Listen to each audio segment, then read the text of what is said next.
Prem Review presenting Animal Factory. Animal Factory haiba movie sina aikoi do ning level si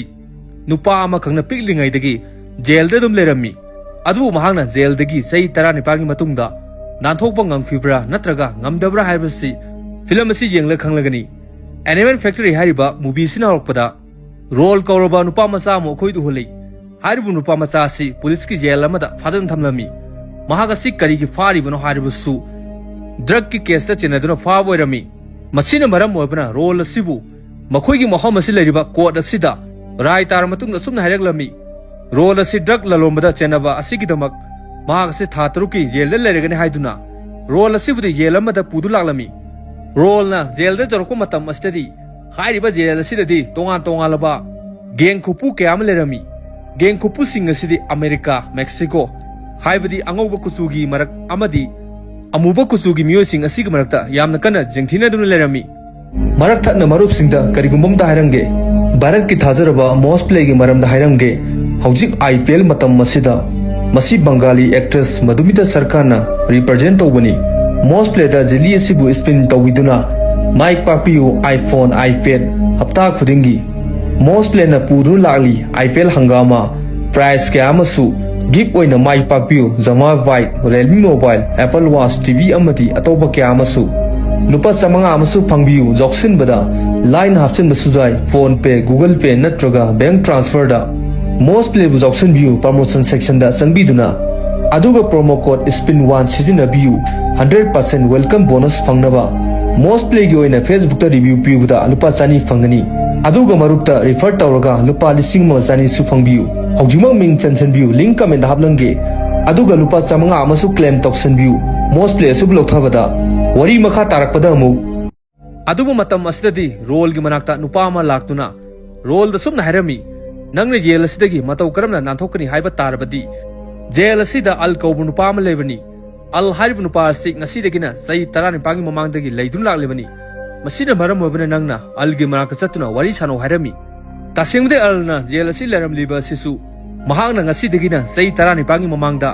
mi ama halubadagi mahagasi jail asi leibo rami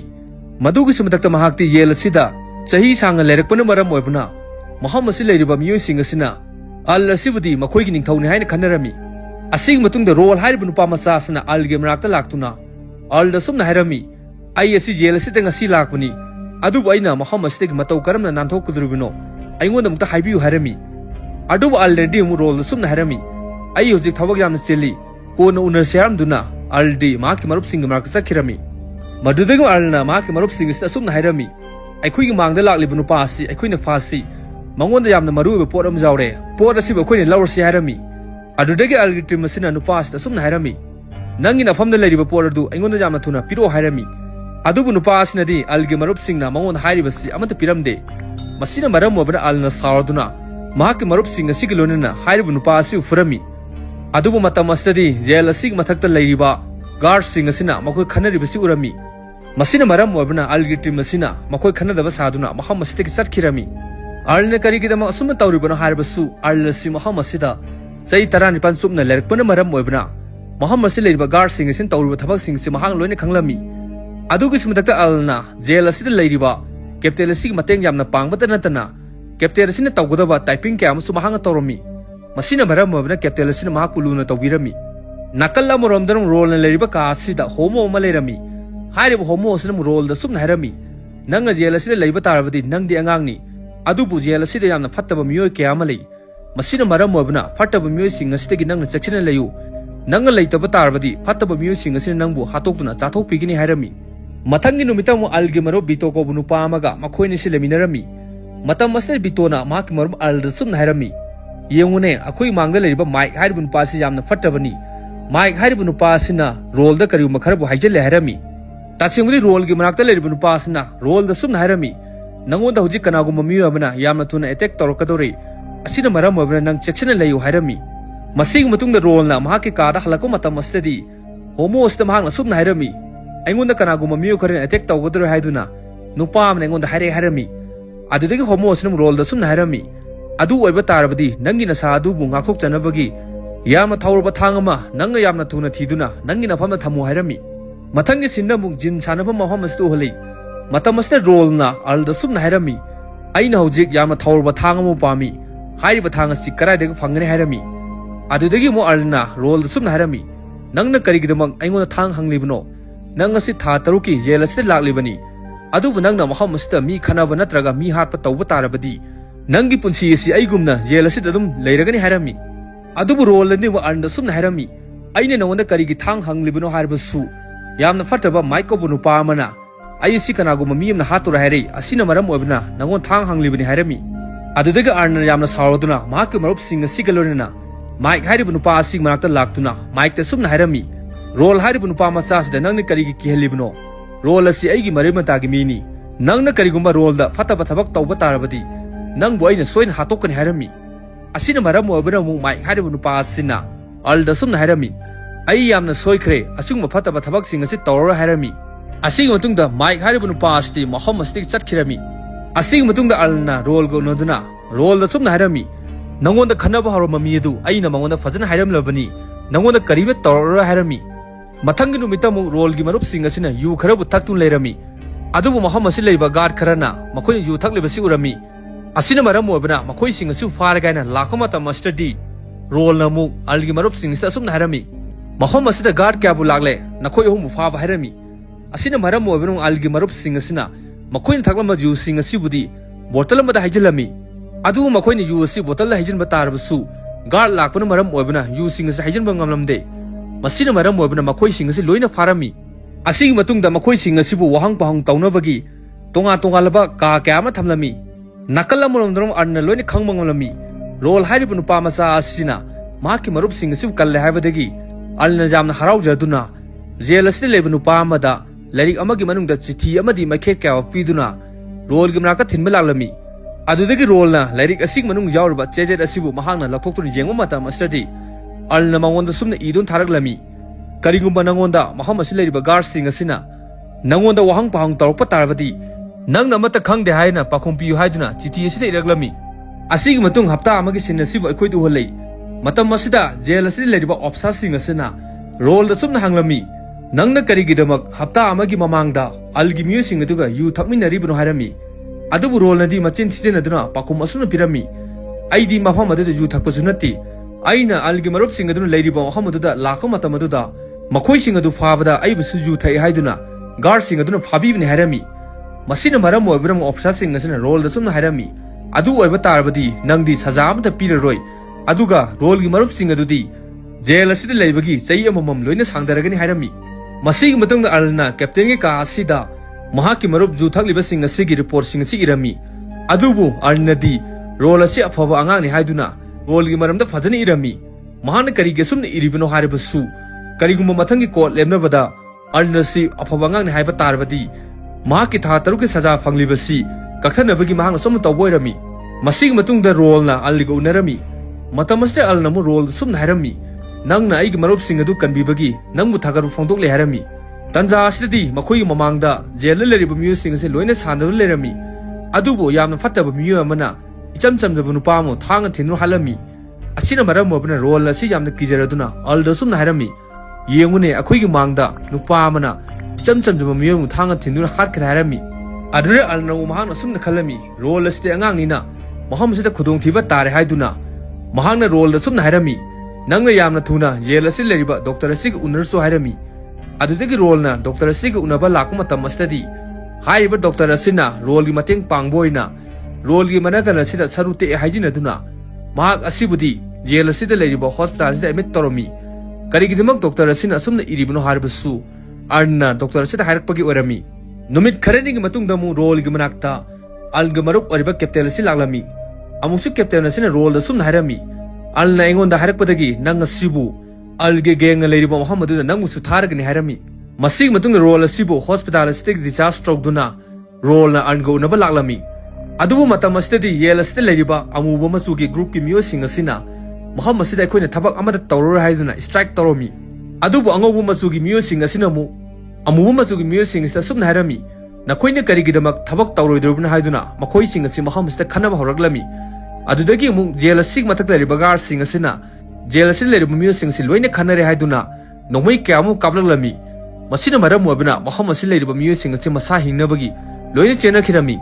masing matungda jail asin leriba guard amana jail asin leriba miyosing asu masing thiduna makhoi gi lefam asida tharko matam astadi guard sing sin khangmang ngamlami maham asida mi khanaba sin maram oibana mi kuntare sira habsi makhoi ni khanglami asigumba mayam asi oibana mu makhoi gi jail asida strike tawduna miyosing asi makhoi gi lefam asida ga amada tholamde adu pung kumari gi matungda mu algi mateng jamna pangba captain asina algi manakta laktuna mawon sumna hairami haujiti pung kumari phare nang jail asida dum laibi kanadre masina maram oibana nangi maruk kharaga lonana chaksang da chatuna chainjang thongduna jail asida leriba miyosing su pija pithak taw hairami adudagi alna mu police nu pm da sumna hairami aina chakhanga thabak taw haiba tarbadi role bu su aigi naka tharo hairami asina maram oibana role su algi manakta chainjang thongma laklami role Muhammad si jorkuma tamasri al sidi Muhammad si leba captain asiga cha thaktun lerami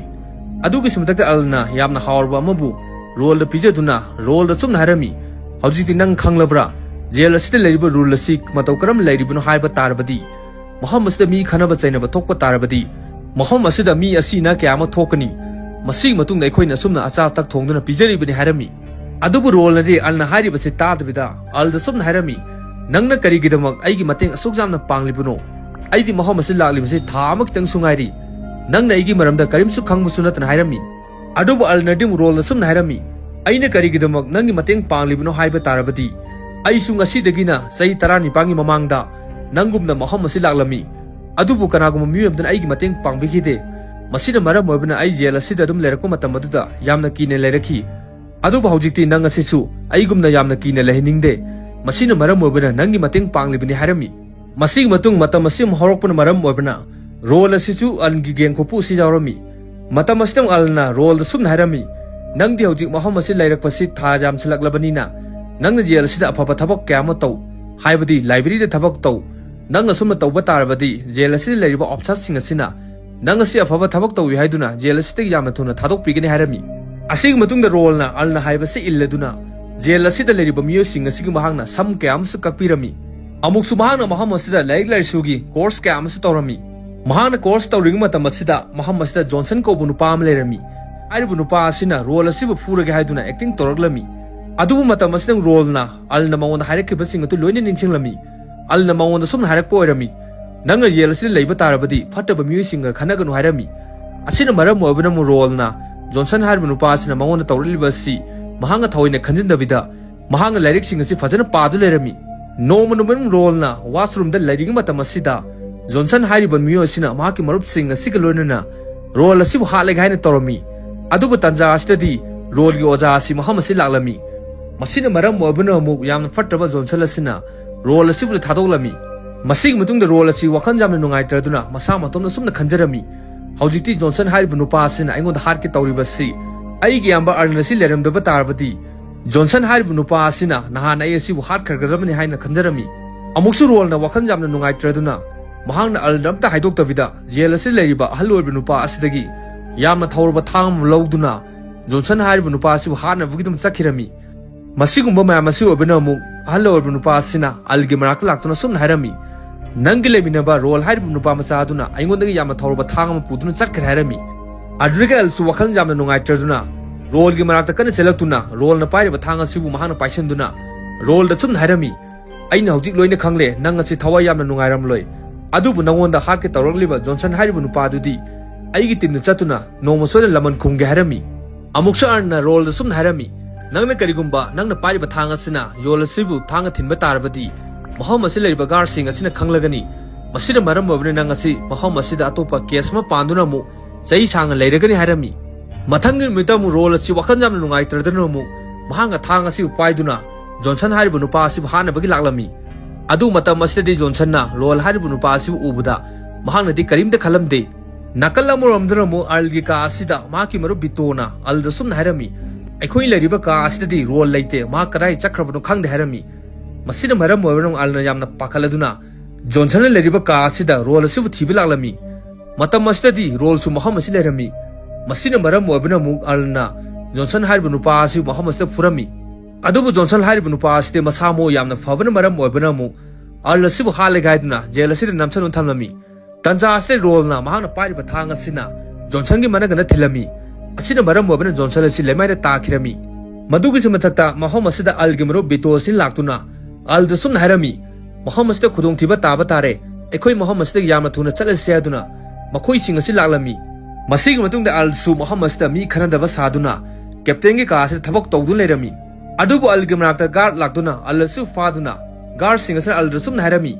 haudik tin nakhoi na thanga thilamba Johnson adu hospitalized tawkre Johnson ekhoi da harai mauna thanga thiliba sisu ron ani haiduna role amade al makhoi ni si faduna tonga laba sel amada thamlami makhoi sing asi wahang phang tawnabagi amuk sugar sing asina al da sumna harami aikhoi nang asi Muhammad se thamliba si court ki rai tar matungda Muhammad se ki nangbu thadokani harami adubu al haribu nupa asi yamna singmuna maram webna ma ki ka asi leriba tole ki kumra si mateng sinaduna ma ki marup sing asi da sumna harami nakhoi ne yamna thuna hospital satuna Johnson haribu nupa adu hatokro harami masig matungda algi marup sing asina Johnson haribu nupa asibudi hospital asida hatokhirami Johnson sikhra matung asida Muhammad se leriba court ki miyoi amadi officer sing asina al sibu unaba laklami amukso officer sing asina al da sumna harami Johnson Muhammad si sikhribrasi nangna sinmedigi siba natra harami adu al nandu pakhom asuna pirami mahangna sikhribradu matau karam sibno aina mata khangde harami karigidama alna officer sing asida sumna pakhom pirbano harbasu officer sing asigi mafamda Johnson sikhre haiba sigi proof amata leramde masig matungda alrasi Muhammad stik chakhirami alna chakra matungda mu Muhammad sileriba officer sing asina mu jail sileriba court ki miyo sing asumna harami al hariba nupa asi jail sil lerakpa si sahi yamna sangle masina maram moibna mahangna Muhammad sida tawriba thabak sing asi loina khangi madugi sumatakta mahangna Muhammad sida haningba miyo sing asi mahangna heta sinduna hatui asina maram moibna alna jail da leibagi sahi simu sangtoktuna atopa jail amada thakro harami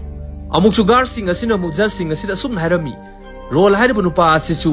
yamna fatraba algi miyo sing asi punba sina maram moibna role asisu jail asi leibagi sahi asi amta sangto harami masig matungda hapta amagi matungi sinasib akoidu holei matam asida role asibu case lemnabagi court ta pudu laklami madugi simathakta court asida lemnariba mako oiriba miyo asina role da sumna haraglami role asi Muhammad asida phataba thabak tawba asigi damak mahag asi jail asida amuk sahi manga leibagi sangto harami judge asina karigidama asumna haribano harabasu jail asi leriba warden asina role gi maramda asumna hainabagi harakpa sin oirami adudagi role su mahag asi Muhammad asida chai manga sangna leitharagani haibagi pawsi tabada yamna sauduna just asi furagaina toromi adubu Muhammad si leriba police sing asinadi role asibudi jaildam thamnabagi pudun chakhirami masig matungda mu role gi mapana role asibu unaba laklami amuksu role gi mapana role sumna harami nang asibu Muhammad sitigi aina thadoknabagi yamna faraba ukilamu aina nektuna nang asi Muhammad si thadokke harami numit asigi numidang asida mu captain asina algi mrakta laklami amuksu captain asina alda sumna harami nangna Muhammad si leiriba si atopa jail amada thanabagi Muhammad si leiriba officer amadi court ki miyoi kyamna wari sanakhre makhoina karigidama asumna tawribana haribasu nangna Muhammad si leirigleba si chai 19 sure masina maram wabna jail asida nangna mako oire haibagidamak nangbu atopa jail amada tharagani haini harami amuksu captain asina alda sumna harami Johnson na hospital ru sikhribardu nangna sinur selebni haiduna case atusu nangona pansale harami captain ki wise staff da alsi wakhan jamna nungairamdi mahangna karigi nungai tribunal harbasu hariba yel asidagi atopa jelam da mahangna chapa pamlamde masig matungda captain asidi Muhammad stik chakhirami adudagi alna mahangna sumda khalami aina Muhammad sida kariguma thaba amam tawraga haidno khannu lerami matam asidi yel asi leriba guard amana amuk alda chan thana ba kharo people alami adubu alna di chana thana ba sing asi chadabida lemai duloina haidolami madugi sumatakta mahangna blade amana makot asibu lenthatuna makot tholokpa iyasina maki makokta loini techalami amuksu maki manakta leriba chana thaknaba sing asibu toilet asi kumra asi loini techalami masigumba mayam asi obana mu Muhammad si leriba gar asina lauduna sumna harami arl haribu nupa singaure masina maram obana arl sibu angawbu hospital damda tharsi harami masig matungda arl sibu angawbu hospital na thadringaida jail asitegi pudun tholalami matamase role na alguna duna mangon sumna harami aidi hauji jail asida chai manga sumna amuk laigador harami masina maram wonung alna role da sumna harami adu oiba tarabadi ekhoini Muhammad stegi nathoktur chatnabagi plan ama tawse harami masig mutung role na maki mapaga unaduna maki mapada sumna harami papa ai amadi alna ekhoini si jail stegi nathokno plan tawre ekhoini jail stegi nathoktur lakuma tamadu da lainabagi nangna Muhammad mabu amukta sinbiu harami Nakal amron alna mahaki marup sing sta sum hairami ai amadi role ai ni sim Muhammad stegi nanthok na bagi plan tawre masina baram mobna Muhammad stegi khoi nanthok na bagi matau kram nanthok ne haibasi na khoi sing nasu amukta phajana silo hairami noma numida mamu allamadi role makhoi ni irujaduna makhoi ni nanthok na bagi wari chana du lerami adubu makhoi ni gina kan leriba kuchumu nupa mana yamna usitraduna isai kana saklalami adudagi alna mun hairibu nupa sta sum hairami nangna karigidama isai kana saklibano isai du tapna sa hairami adubu hairibu nupa asinadi chin sengboy brasta blade amo haptuna role amadi alda attack tawraglami masina baram mobana makhoi ni se thine chokladuna hospital na admit tawrami nakal amrom dam algi marop sing asina alla se so haina tabadagi algi marop sing asina mu kusumo bamiyo sing asibu yela sida phuraga haina tawrami aduga hospital asidana mu kusumo bamiyo sing asi mako oiriba nupa asina alda sun harami nakhoi ani da blade ne lelakliba nupa adu angaw nupa ni mahak tiuji masa matunda nakhoi da blade ne lelu basigi marala du lawjaraga hare masina maram moibuna akhoi kuchu amuba geng amadi nakhoi kuchu angauba geng ani si marakta khana basi kanade madugi sumdakta akhoi na yelasite khana basi akhoi ani ga marakta mangjabani masina maram moibuna akhoi gi miyo sing aduna nakhoi da thang lelakpa dubu hato angkrage harami masigi matungda mu alna mahaki marup sing asila sumna harami haujiti akhoi da thang lelakpu nupa adu makhoi masen masa matomda laman khumna khidore masina maram moibuna nakhoi na laman khumlaganu harami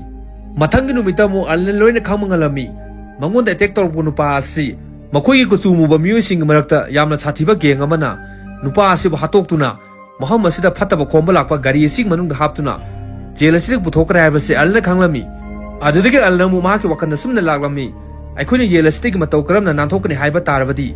phataba pudun chaliba gari sing manung lotuna nantholaga haina khalami masig matungda alna role gi manakta chatuna role da sumna harami akhoni na Muhammad sidagi matau karamna nanthokni haiba tarabadi akhoi yela sida numik khudingi phataba khomba gari ma lai hairiba gari sig manung da mi kanamtana changduna nanthokpa ngamde gari gi ngamdribuna hairibrasu hairiba gari sig manung da hydraulic system am jawi hairiba hydraulic system asina phataba sing asi loine chakhaiduna chali masina maram mobana mi sing asi amata chatpa ngamde aduba akhoi ni di hairiba gari asigi maningda lotuna thokharchi harami masigi matungda alna mahaki marup sing asi sum harami ai amadi role akhoi ni si Muhammad sida phataba khomba lakpa gari sig maningda lotuna nanthokharge masina maram moibana nakhoi singna amukta silo harami masig matungda mo algi marup sing asina makhoi gi mako oiriba alasibu gari sida tongduna thoknabagi gari gi driver sida paisa kharabu piduna makhoi na hainarami masigi matungda mo algi marup sing asina allamadi role asibu makhoi gi chakchangda leriba phattaba sing asi huntoknabagi thabak mateng pangma salami madugi simatakta makhoi ni na Muhammad sidagi yamna sanglaba jolama paiduna phattaba khomba lakpa gari sig manakta laklami matam asitadi yela sing matakta leba gar sing asina gari asida jangal tringaida role asina phattaba sing asig marakta chongchan girami masig matungda alsu gari asig manungda changlaga haina tawbu matam asitadi Muhammad sida gar ama laklami masina maram moibana alsu gari asig manungda changmanglamde adubu hairiba gar asinadi Muhammad sila riba gate asi thingjangkirami adubu alnadi wakhal nungaitraduna gari asida jengdu lehorami masig matungda role na tongliba gari asidi Muhammad sida thokhirami madugi simatakta role na tongliba gari asigi makhada numit khudingi check toriba gar sing asina gari asigi makhada kari kari yaubun hani jenglami adugu nakal amorom dana mu alna sumna khalami role na tongkhiba gari asi khudongthiba amata thoktabida yela sitegi amta thokhardi faragani haina mahana wakhan khannu lerami adugu nakal amorom dana mu role na tongliba gari asi khudongthiba amata thoktabida Muhammad sitegi thokhirami masigi matungda alasi wakhan jamna nungaitraduna mahaki maru bitogi manakta laktuna mahana sumna harami role di gari du tongna thokre adubu aidi gari du tong phangogdre masina maram moibana wakhan jamna nungaiti harami adudi bitona mo aldrasum harami nangdi jelasida laibana bu hena fare nang lerakliba si chai taran ripan surbana tra nang jelasida ki tholaga karibu tawduribano madugi subatakta nangdi jelasi mako oidun lerbani amuk sunangna Muhammad sida ki thokiba tarabadi aikoidi matau karamna Muhammad sil lehogani harami masig matungda alsu maki maru bitogi wais tabda wakhan jamna nungairaduna makhoi sing asi Muhammad sida yamna nungaine lehorami adubu role di Muhammad sida nanthokuna chatkirami sinasi ulaga movie siga roborami mayamna movie sibu nungai birba tarabadi channel asibu sum subscribe tobiramu